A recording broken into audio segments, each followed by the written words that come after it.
thank Mr. John Hofmeister today for joining us on Oil and Gas 360's Top Minds in the Business series. John, in 2010, I believe it was, you published a fascinating book called Why We Hate the Oil Companies.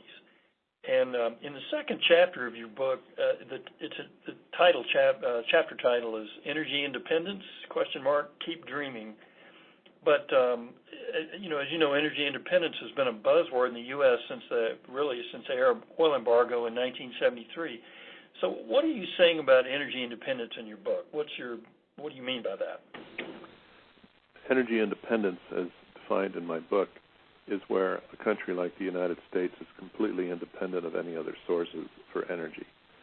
I consider that unrealistic in that the size of the U.S. economy put up against the reserve base, the resource base that's available in the continental 50 states, plus Alaska, plus Hawaii, is simply not enough to meet the needs of the U.S. economy now or in the future. We've increased oil production to over 9 million barrels a day, but here's the rub. We still import over 7 million barrels a day. And I don't see any way the U.S. could get to 16 million barrels of oil production to displace imports. Not any time that I can see in the future. Now, if we took a different approach to energy and we used natural gas as a transportation fuel and substituted natural gas for oil, then maybe we could. But we don't see any drift in that direction, and we see no leadership at the national level in that direction. And so I think we're going to continue to be interdependent rather than independent. And I'm not opposed to that. The world is a global market. And the notion that we could be, taking advantage of trading relationships with other entities, I think that's wise for us to do that because trade goes both ways. We should be able to export as well as import. And so while I do worry about national security and energy security as an important priority for the future, I'm also of the view that, let's develop as much of our natural resources as is prudent. Let's take care of ourselves as much as we can, but let's not pretend we can be exclusively on our own because I don't think it's going to happen. Okay. So, you mentioned exporting. As you know, there's kind of a move afoot to lift the export ban on U.S. crude. What do you think is going to happen with that? I doubt that the political system will move on this item. I doubt that there will be sufficient debate and nonpartisan evaluation of the situation to allow for an honest and straightforward up or down vote in the Congress. So I frankly don't see the law changing. There may be some exceptions made, increased exceptions made to move product out of the country, but I don't see Congress lifting the ban.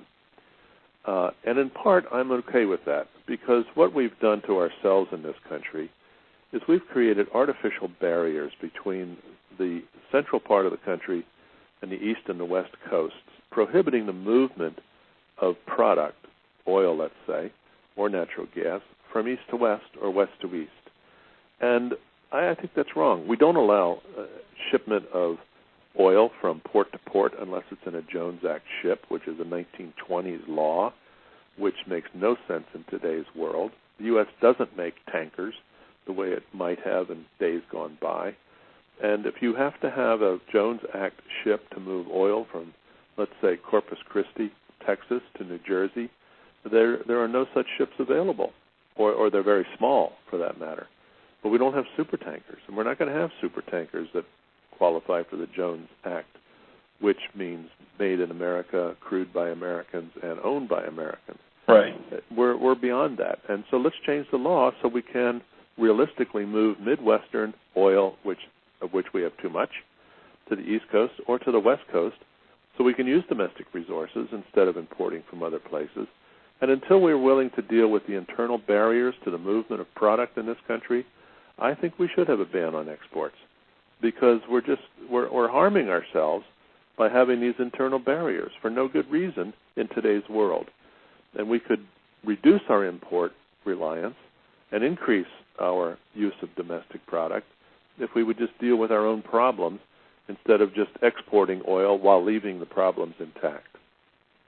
That's well put. Speaking of internal barriers, now this doesn't go east and west, but what's your opinion of the Keystone XL pipeline? Do you think that'll get built, and if so, when, and how's that going to affect the oil dynamic in North America?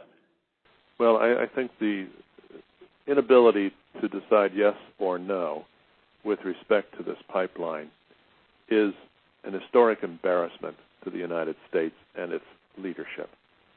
There is no good reason to delay a project 5.5 years because somebody can't make up their mind yes or no. That's absurd. And it's playing politics with energy of the future. It's toying with the viability and the needs of future generations as if they don't matter. And I think that it's as I said, it's an international embarrassment that we can't say yes or no. And I do think that ultimately we need such a pipeline.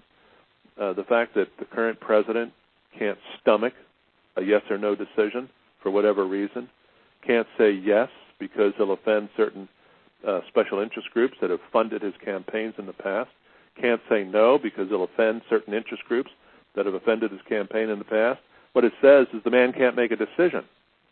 And why do we hire an executive if he can't make a decision? And so whether it's yes or no, the industry can work around either answer. I think ultimately we need pipelines because what we see with rail cars is the reality of rail cars. Steel train tracks crack and break in cold weather. They expand and break in warm weather.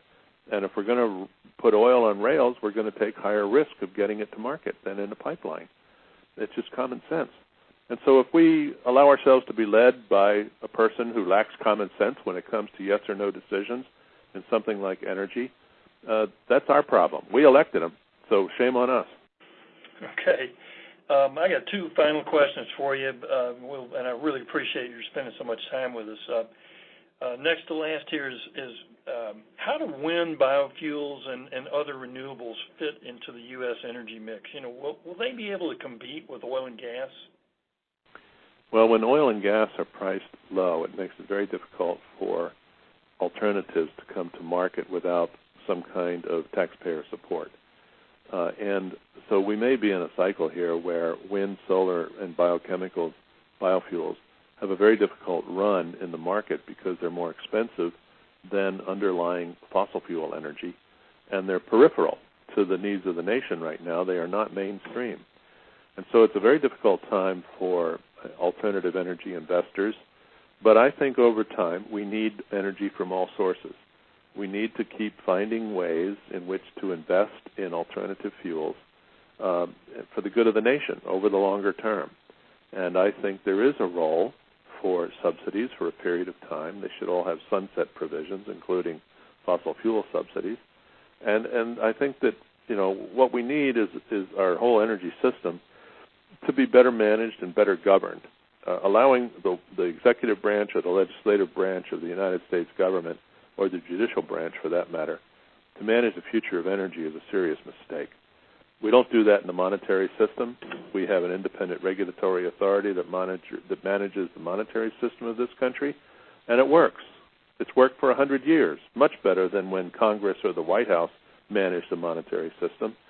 I think the fact that we don't have an energy strategy for the nation, that we don't have an energy plan for the nation, the fact that we have this incredible volatility, the fact that we don't know where we're going, we can't even decide on a pipeline, for Pete's sake. We can't decide that a 1920s bill is outdated and needs to be adjusted. The fact that we can't make normal common sense decisions means that the governance of energy is severely lacking. And if we figured it out for the monetary system, I think we could figure it out in much the same way for the energy and environmental system, both of which should go hand in glove.